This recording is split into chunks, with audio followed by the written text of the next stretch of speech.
Falando sobre Tisha B'Av, vamos começar com as perguntas mais básicas. O que é Tisha B'Av?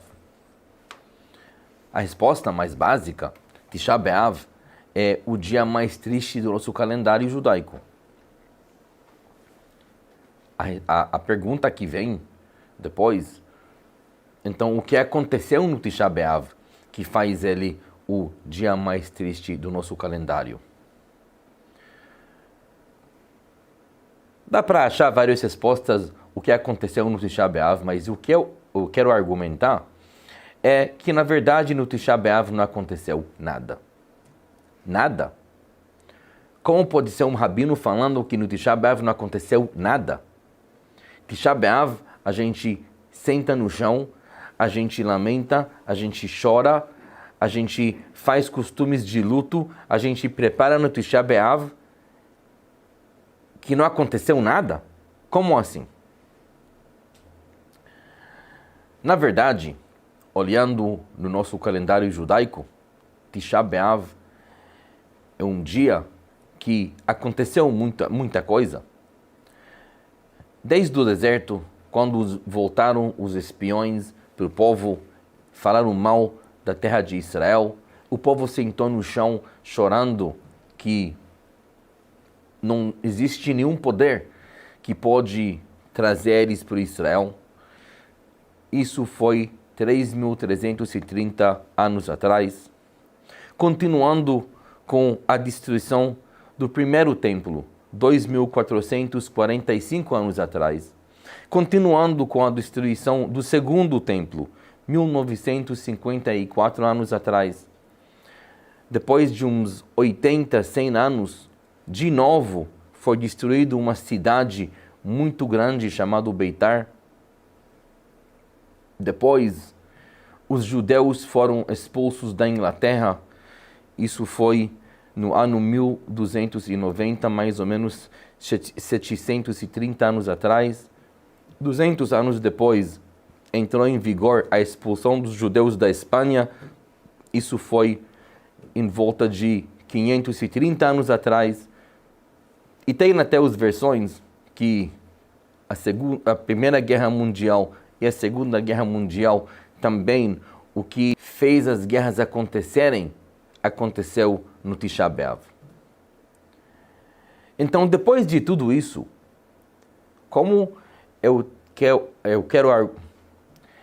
Então, depois de tudo isso, como eu quero argumentar que no Tisha B'Av não aconteceu nada? Bom, a Gemara em Masechet Makot, Daf Chaf Daled Amud Bet, página 24, tem também a mesma história no Eichar Rabbah. A Gemara conta que uma vez Rabban Gamliel, Rabi Elazar ben Azariah, Rabi Yoshua e Rabi Akiva estavam andando lá em volta de Jerusalém. Esses rabinos viveram na época que tinha Beit HaMikdash. Esses rabinos conheceram o Beit HaMikdash. Esses rabinos sabiam o valor do Beit HaMikdash. Vocês podem imaginar a trauma que esses rabinos pegaram? A aflição que eles tinham quando eles viram o lugar do Beit HaMikdash tudo destruído. Não somente destruído, como nem ruínas tinha animais lá.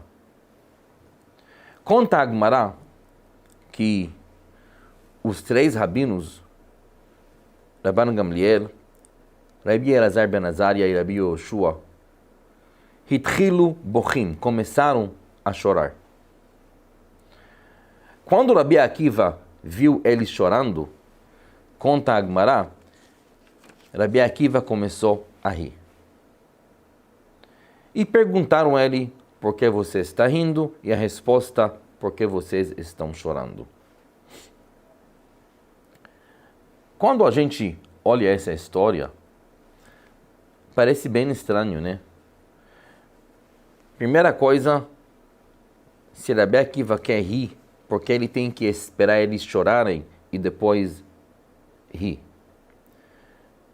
Segunda coisa, é óbvio que pela trauma que eles tinham, pela aflição que eles tinham, é normal chorar quando você vê uma coisa dessa. Como Rabi Akiva ainda pergunta a eles, como vocês estão chorando? Mas para entender essa história, eu vou explicar com outra história. Na Europa, centenas de anos atrás, 100, 200 anos atrás, viveu um carregador de água. Esse carregador de água tinha uma vida simples. Mas o problema é que ele sempre entregava água nas casas dos ricos. E sempre quando o rico abriu a porta, ele olhava na casa e sentia uma invejinha da casa do rico. Ele mora numa barraca e o rico mora numa casa. E os sonhos começaram a encher a cabeça. Ele decidiu que ele vai tornar o sonho dele em uma realidade. E assim, ele começou a acordar mais cedo para conseguir entregar mais água todo dia, para conseguir economizar um pouquinho de dinheiro, não somente para pagar as contas, mas também para ter um pouco de dinheiro para um dia realizar o sonho dele. Bom, depois de alguns anos que ele estava fazendo isso, ele economizou uma caixa bem significante e ele foi para quem vende madeira e falou para ele: olha, eu vi que você vende madeira, você que entrega as vigas para os ricos para construir as casas deles, eu também quero comprar vigas para construir uma casa. A pessoa olhou e falou: eu acho que você não vai ter dinheiro para pagar essas vigas. Quanto custam as vigas? Bom, o entregador de água tirou do bolso o plano da casa que ele queria construir. Ele queria fazer uma sala de entrada, depois uma salinha, uma cozinha, 3 quartos. Não é igual rico, bem modesto, mas uma casa. O cara olhou e deu orçamento de 5.000 rublos. Bom, o entregador de água pensou e falou: olha, eu trabalhei anos para ter uma caixinha de economia. Eu tenho 2.000. Será que dá para conseguir um descontinho? O cara falou: olha, aqui não é questão de descontinho. Você entende que entre 5.000 e 2.000 não é descontinho. Mas ele viu que o entregador de água era tão desesperado, ele queria tanto ter essas vigas para construir a casa dele, que ele falou: sabe o que? Deixa comigo, vamos dar algum jeito, daqui a alguns dias vou te contatar, vou ver o que eu consigo fazer. Depois de alguns dias, o cara da madeira contata o entregador de água e ele fala: olha, eu acho que eu tenho um jeito para você. Olha, eu tenho aqui umas vigas, na verdade não é da mesma qualidade, você entende, né? Eles já pegaram umidade, já pouco podres, mas ainda serve para alguma coisa. Olha, pode dar uma olhada. Se você acha que servem para sua casa, vou te vender todas as vigas que você precisa para construir sua casa. 2.000 rublos, está fechado. E assim, o entregador de água voltou para casa, contou para todo mundo que ele vai construir uma casa nova, que nem nos ricos. Ele já conseguiu as vigas e agora só falta a construção. No dia combinado, as vigas foram entregadas. O entregador de água já pegou metade do dia para entregar água e o outro metade para construir a casa dos sonhos dele. Os filhos, quando voltaram da escola, também participaram na construção. todo mundo está construindo aquela casa e todo mundo animado com a construção da casa. Realmente, com tanta animação, em 2, 3 meses a casa já estava pronta e o entregador de água voltou a morar, entrou a morar na casa dele, na casa dos sonhos. Realmente era um sonho. Mudar de uma barraca para uma casa que a esposa pode acordar de manhã, cozinhar na cozinha, depois eles sentam na sala. Foi um sonho mesmo. Mas passou 2, 3 meses, começou a vir o inverno da Europa. Quando choveu, estava tudo bem. Todo mundo estava seguro naquela casa. Mas aí veio a neve. E quando começou a nevar, começou a acumular neve em cima do teto da casa. E todo mundo sentando lá na sala, e de repente eles escutam um... A esposa olha nele e fala, que isso? Ele fala, não, isso é normal. É normal de casa de vigas, sabe? Agora com o peso da neve, eles estão se colocando, se posicionando uma em cima da outra. É ótimo. Tá bom. Continua nevando.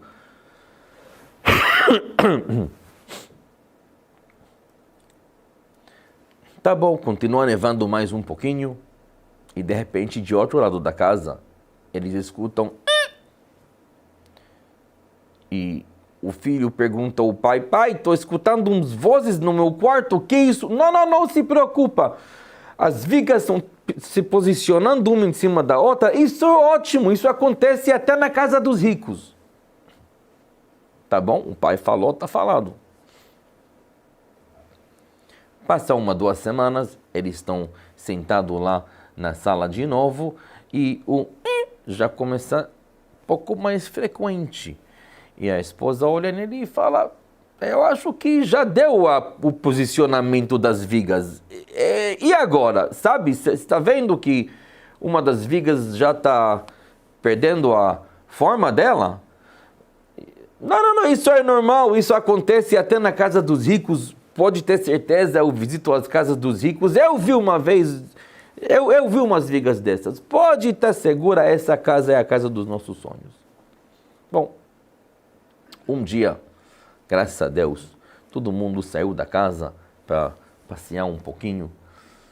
E quando eles voltaram, viram a casa desabou. Tudo caiu. Todo mundo olhando aquela casa. O entregador de água chorando, o sonho dele foi. A esposa chorando, pensando em tudo que ela perdeu. As crianças olhando a casa que eles se esforçaram tanto para construir, chorando. E de repente, de todo mundo chorando, uma criança pequena começou a rir. E começou a rir. E não conseguiu parar. Veio o pai todo nervoso, perguntando a ele, que isso? Todo mundo chorando e você está rindo? Por que você está rindo? A criança falou, sabe, quando eu vi você chorando, eu comecei a pensar, por que será que essa casa caiu? E de repente captei. Sabe aquelas vozes, isso não era normal, isso não era o posicionamento das vigas. Lá começou a quebrar. Só que nós não prestamos atenção.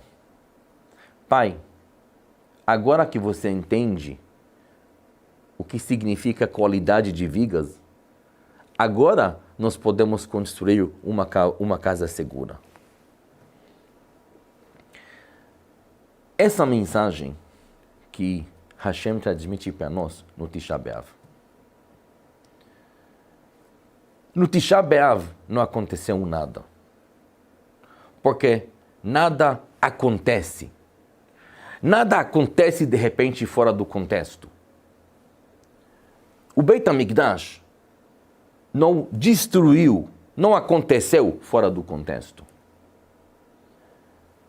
Outras tragédias que aconteceram no Tisha B'Av não aconteceu assim fora do contexto. Nada de repente aconteceu.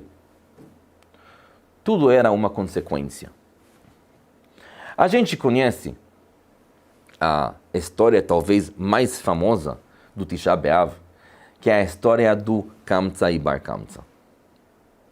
O Maharal explica, das palavras da história, ele prova que aquela festa que, em vez de chamar Kamtza, chamaram Bar Kamtza, aquela festa não era uma festa de casamento, bar mitzvah. O Maharal prova, das palavras da Gemara, que que essa festa era uma reunião de um partido político. Ela é uma festa política. E essa história, a Gemara escolhe para trazer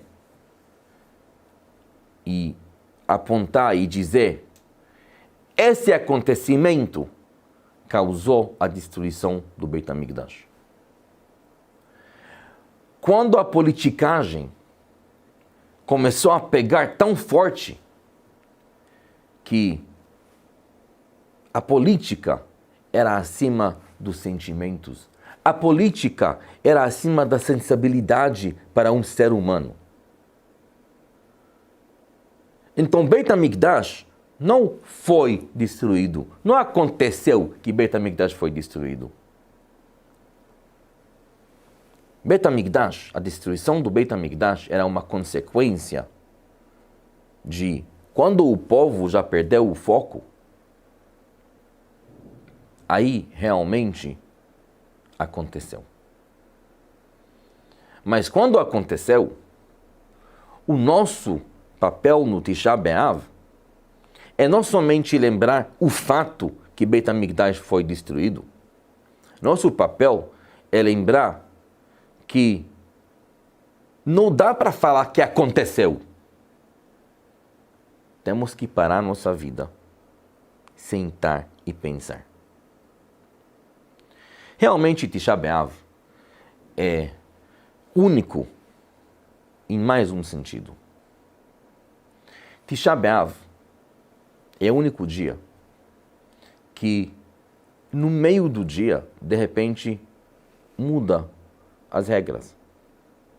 Tisha B'Av começa com todo mundo sentado no chão. A gente não pode limpar a casa e fazer outras coisas desde antes de Tisha B'Av. A gente senta no chão, a gente está em jejum, não pode trabalhar, não pode estudar Torá, igual luto. Mas de repente, quando passa Hatzot, quando passa a metade do dia, muda as halachot. De repente a gente levanta do chão, pode sentar em cima de cadeira ou seja que for. De repente a gente começa preparações para depois de Tisha B'Av. Tem até costumes de fazer questão de limpar a casa, porque isso impregna nas pessoas a emuná, a fé da Geulah, da redenção. Quando nesses horários mesmo, sabe o que aconteceu? A verdade é que no Tisha B'Av, os romanos só jogaram fogo no Beit HaMikdash. Mas o fogo pegou, o Beit HaMikdash foi queimado no dia 10 de Av. Um dia que a gente quase não comemora mais. Porque até a Halachá está transmitindo essa ideia que o importante é lembrar como começou tudo isso. Depois que sentamos e lembramos o como começou, ok. Se você lembra como começou, então você entende como continua. Nosso papel no Tisha B'Av é lembrar como começou tudo. Lembrar que nada acontece fora do contexto. E normalmente começa de politicagem. Quando a gente vai ver a nossa história, durante de 3.000 anos, sempre as tragédias aconteceram depois de politicagem. Depois das pessoas esquecerem que o que é Yehudi? Yehudi não é só banqueiro, Yehudi é não só comerciante, Yehudi até não é aquele que estuda a Torá o dia inteiro. Yehudi não é homem, Yehudi não é mulher. Yehudi é a soma de todos. Quando a gente soma todos junto, aí sim, tem Yehudi, tem porque tem que ter Beit Mikdash. Quando a gente sabe manter a estrutura, respeitando um outro, mesmo se não todos nos comportam da mesma maneira, mesmo que não todos nós temos as mesmas ideias, mas a gente sabe manter a reunião, Hashem nos protege. Mas quando o termo Yehudi começa a desintegrar, quando um começa a olhar o outro, não, Yehudi sou eu, Yehudi não é você, Yehudi sou eu. Não, é eu que sou importante, e você não é, você é uma parasita, e cada um olha no outro como ele não faz parte de todo esse coisa íntegra. Infelizmente, a história provou que aí Hashem manda outras pessoas para lembrar todo mundo que todos são Yehudi. Isso é a mensagem do Tisha B'Av. Quando a gente senta e chora, quando a gente lembra, faz nosso papel e lembra o que temos que lembrar no Tisha B'Av, podemos chegar no segundo metade do dia e começar a rir. Porque aí nós temos futuro. Aí a gente sabe como construir essa casa dos sonhos de novo, mas dessa vez na maneira certa. Isso é a nossa obrigação do Tisha B'Av. Isso é o nosso papel do Tisha B'Av. Lembrar que no Tisha B'Av nada aconteceu. Tisha B'Av foi uma consequência. Que Be'ezrat Hashem, Hashem vai nos ajudar, que até o próximo Tisha B'Av a gente já vai ser unidos, já vai ter um mérito de Tisha B'Av tornar em um dia de alegria, em um dia que todos nós, todos Yehudim juntos, vamos poder ter um dia alegre no Beit HaMikdash e com a Geulah breve em nossos tempos. Amém.